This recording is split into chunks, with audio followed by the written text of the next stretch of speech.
A excelente paz de Deus esteja com todos. Meus queridos irmãos e irmãs, em Cristo Jesus, Senhor nosso. Mais uma vez aqui estou e desta vez para nós aprendermos um pouco mais, segundo os raciocínios, sobre a palavra de Deus. Então, eu falei sobre o livrinho que o apóstolo João comeu, o profeta Ezequiel e o Jeremias, e também nós vamos entender hoje sobre o que significa receber um novo nome. Vamos entender? Segundo a palavra de Deus, quando nós estivermos no céu, vamos nos reconhecer? Pergunta. Essa é uma das perguntas que mais ouvia quando era criança. Alguns tinham certeza que não. Já eu achava que era um pouco injusto e desnecessário. Por quê?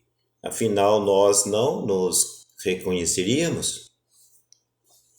Qual a graça de fazer amigos na igreja e chamar amigos para a igreja, se no fim da história nem saberíamos que eles estavam morando conosco? Mais tarde, vi que a Bíblia parece indicar que saberemos quem são nossos vizinhos, mesmo os que não encontramos pessoalmente. Por exemplo, Jesus diz que Abraão, que Isaac e Jacó sentarão conosco. Ele também diz para fazermos amigos no céu, a fim de que eles nos recebam em suas casas. Parece que saberemos quem são essas pessoas e, claro, vemos que os discípulos reconheceram o Jesus glorificado. O mesmo deve acontecer conosco. Então, 1 João, no capítulo 3, versículo 2, nós o reconheceremos e seremos reconhecidos. Parte dessa crença se deve a um verso de Apocalipse, que diz que receberemos um novo nome. Na carta à igreja de Pérgamo, Jesus diz o seguinte: ao que vencer darei a comer o maná escondido, e dar-lhe-ei uma pedra branca, e na pedra um novo nome escrito, o qual ninguém conhece, senão aquele que o recebe. Capítulo 2, versículo 17. Isaías parece confirmar a profecia quando Deus promete que a seus servos chamará por outro nome. Capítulo 65, versículo 15. Já que seremos diferentes e teremos outro nome, como conhecer alguém assim? É verdade que há descontinuidade entre nossa vida corruptível aqui e a vida incorruptível na nova criação. Entretanto, também existe continuidade e o tal novo nome não é um motivo para não sermos reconhecidos. Há algo muito mais belo por trás dessa expressão. E mesmo que você nunca tenha ouvido falar dessa crença, te convido a caminhar um pouco pela maravilhosa palavra de Deus. Uma teologia do nome, já comentei em outros textos, a importância do conceito de nome na escritura. Para os autores bíblicos, o nome é mais que uma junção de letras, ele representa a própria essência da pessoa que o carrega. É por isso que o pecado dos construtores da grande torre de Babel, façamos-nos um nome. Gênesis capítulo 11, versículo 4. Não era simplesmente construir um prédio alto, mas glorificar a si mesmo. por meio de um nome célebre. Por isso também, por exemplo, quando dizemos que o nome de Jesus salva, ou que todo joelho se prostrará a seu nome, em seu nome, estamos falando do próprio Cristo, não apenas de uma junção de letras. Além disso, dar o nome a alguém simboliza a autoridade que se tem sobre essa pessoa. Adão nomeou os animais como parte de seu chamado de vice-gerente da criação, conforme Gênesis capítulo 2, versículo 19. Da mesma forma, ele deu o nome de sua esposa, Eva. Antes que alguma leitora tente me matar, ele fez isso. Em Gênesis capítulo 3, versículo 20, com a autoridade de marido, não porque a mulher estava na mesma categoria do resto da criação. Por outro lado, José e Maria não escolheram o nome de seu filho, coube a Deus decidir que ele se chamaria Jesus. Mateus capítulo 1, versículo 21. De vez em quando vemos Deus mudando o nome de alguém, simbolizando um novo status ou uma nova identidade. Caso de Abraão, Sara e Jacó. Às vezes, o próprio portador do nome muda sua alcunhas, representando uma nova situação. Noemi, por exemplo, passou para doce, resolve chamar-se de Mara, amarga, após a morte de sua família. Nós vemos em Ruth capítulo 1, versículo 20, mas termina a história com um nome afamado.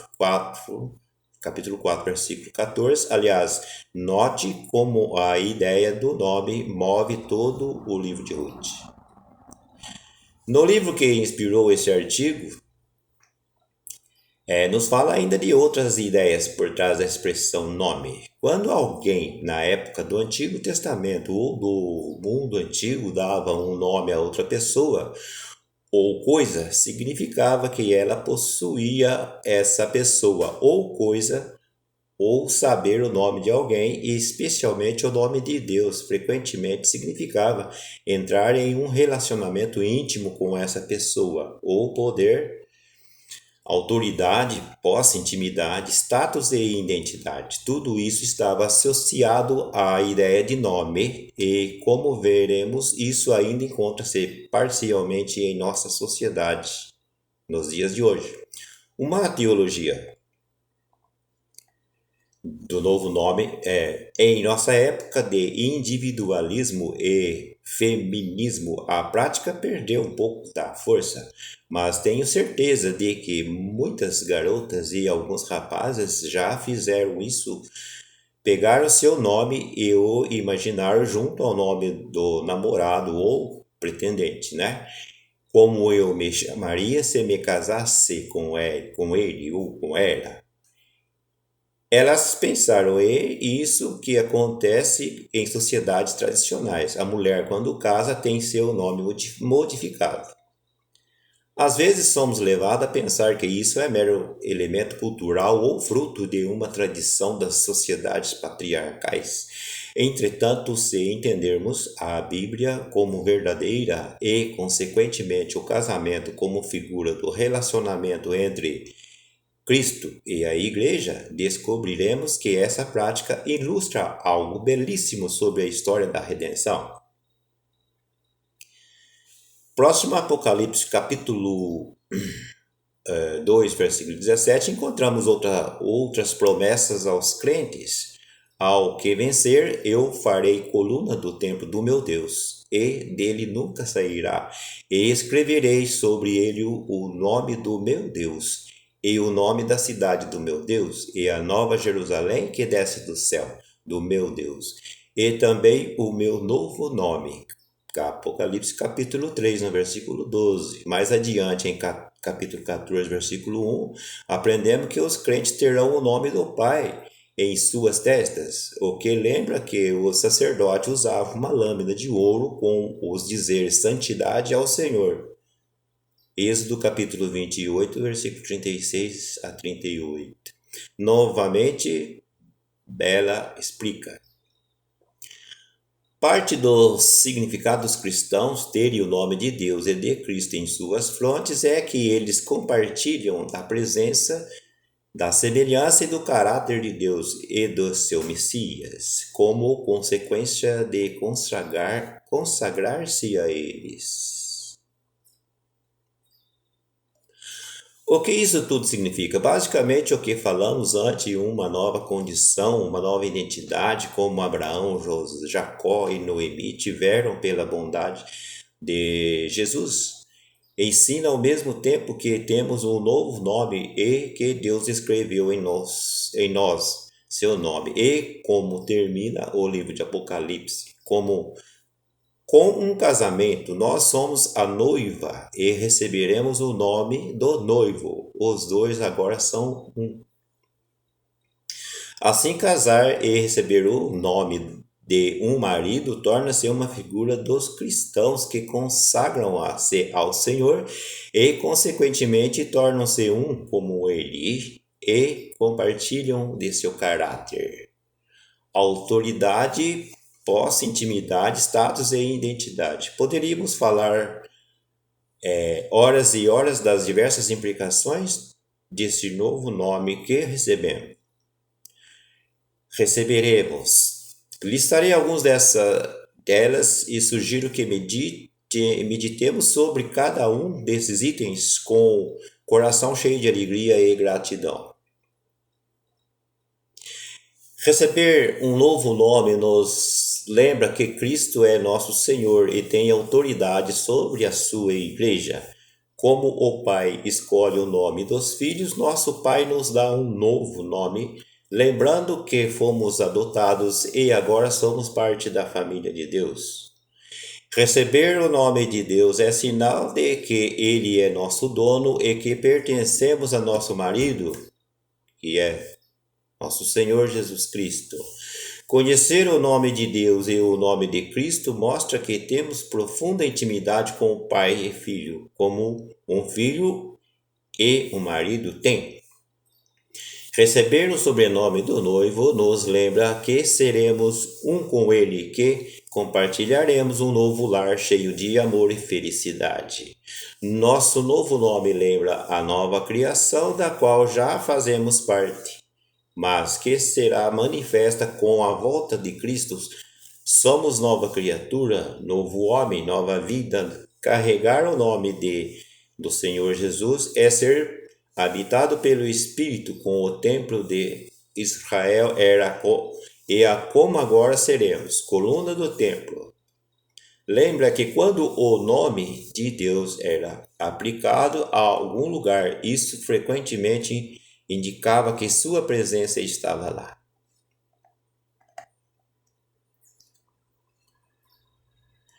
Alguns estudos dizem que com o tempo, marido e mulher vão ganhando afeições e trajetos parecidos. Isso não é mentira. Se deve ao fato da convivência, da intimidade, de rir junto. As marcas da idade até se tornam parecidas. Dizem os cientistas, Cristo se fez como nós e como uma futura esposa devemos carregar uma vida que reflita quem é nosso noivo. Cristo fez como nós, então nós devemos carregar uma vida que reflita quem é Jesus em nossa vida. Cristo se fez como nós, né? Eu não sei que efeito isso tem em sua vida, mas deveria nos levar a uma maior gratidão, a louvores que deveriam durar uma eternidade. Deveria nos lembrar que não há amor maior que este, sermos chamados filho de Deus e noiva de Cristo, templo do Espírito Santo.